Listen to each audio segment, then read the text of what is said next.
Hello, my name is Kristen Clem, and today I'll be presenting on the Walt Disney Company. There's no doubt that you recognize this cultural icon. He's known for his influence and his contributions to the entertainment industry during the 20th century. As a Hollywood business mogul, Walt Disney and his brother co-founded the Walt Disney Company.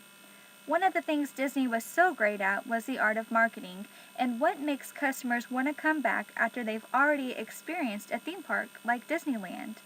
Because Disneyland was so dear to Walt's heart, we're going to hone in on 4 strategies Disney uses to create loyal customers.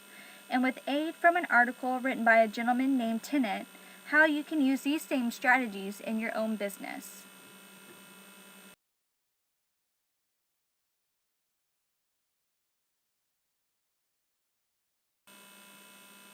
The 4 strategies we're going to look at today are all theming all the time, immersion. Thirdly, we're going to look at everyone's a princess. And lastly, mining the mythos.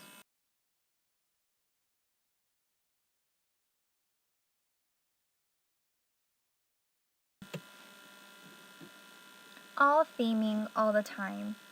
If you take away the theming, there's nothing particularly special about Disneyland's rides.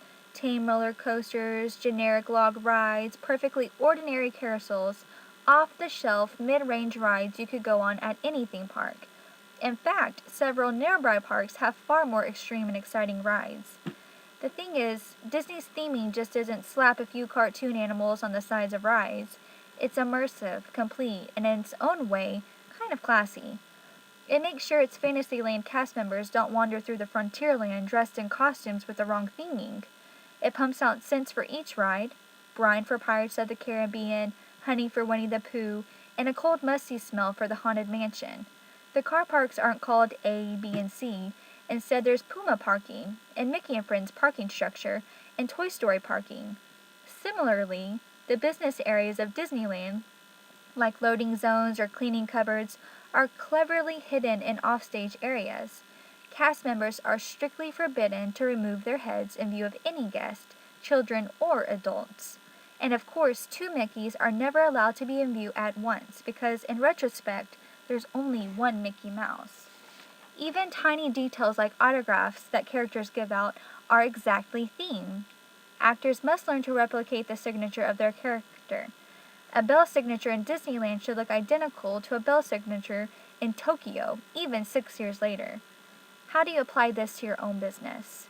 Well, if you have a voice, make sure it's present throughout your entire business. People tend to buy who you are, not what you do, so give them as many chances as possible to get to know who you are everywhere.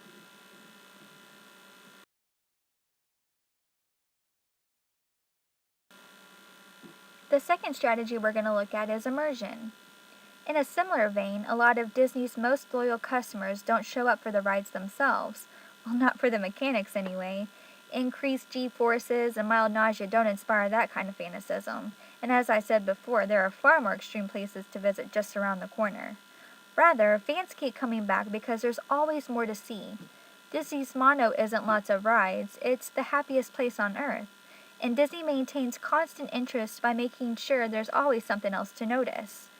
Interesting interactive cueing from areas of the rides, sporadic and spontaneous performances by Mary Poppins or Alice and the Mad Hatter at various times of the day, and rides like the Jungle Cruise are strikingly different at night. Holiday theming, different firework displays, and limited time only eatables are ways to be immersive. And how would you apply this to your business? Well, if you want people coming back, which you definitely do because that's where you make most of your money, then you need to provide more than just a bare-bones service. Disneyland is more than just a place to be strapped in a chair and flung around, and your business should be more than the mechanics of what you do. If you specialize in birthday cakes, just don't gear your website to selling birthday cakes. Gear it to making birthday cake selections the most fun, engaging, stress-free experience your customers ever had. Develop a way to immerse your customers in the story of how their cakes are made and why you put so much love into them. Find ways to be far more than just a birthday cake maker.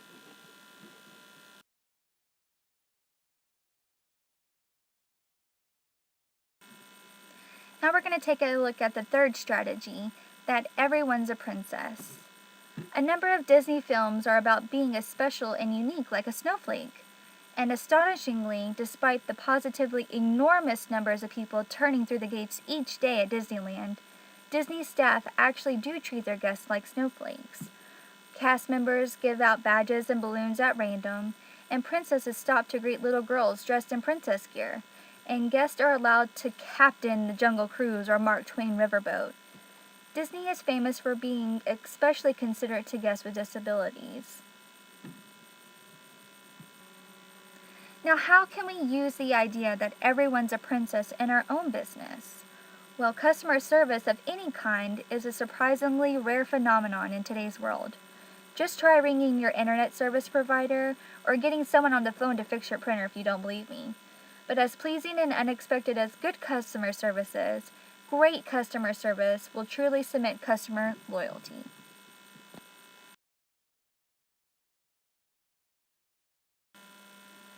And finally, we'll take a look at our last strategy, mining the mythos.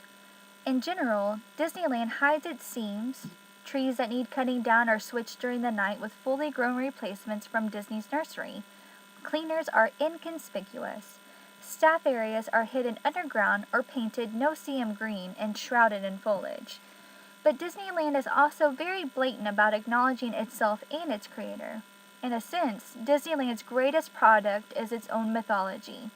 The rendering of the park may be too vulgar for the public eye, but the story of the park is trumpeted everywhere. Of course, all Disney parks draw on the enormous popularity of the movies and the music, but Disneyland has far more than that. It's the original, the historical Disney, the only park planned and lived in by Walt himself, and it blatantly rides on that. Hordes of guests are gilded through the Walt Disney Hidden's Main Street apartment, which a light is always kept symbolically burning, and the names of the Imagineers are featured on the shop windows of Main Street. And Disney never lets anyone forget its past successes. And how can we apply this to our own business? Chances are you don't have a shareholder's stake in childhood the way Disney does, but you can still draw on the mythos of your own life, your own company's business, to appeal to customers. Even just having and telling the story of why you do what you do can be a powerful way of developing customer loyalty.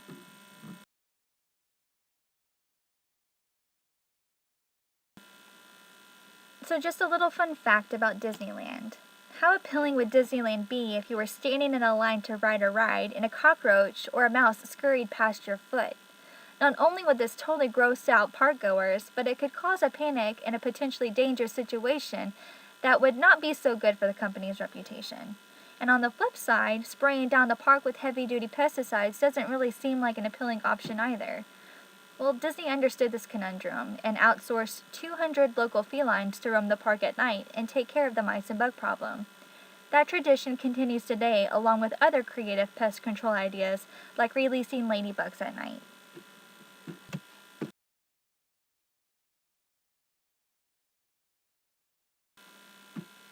In conclusion, the 4 strategies that we looked at today were all theming all the time, which means to be consistent with the persona that you reflect.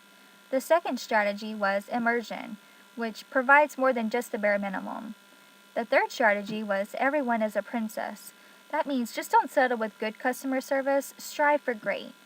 And the last was mining the mythos. Be interesting and identifiable in your own business.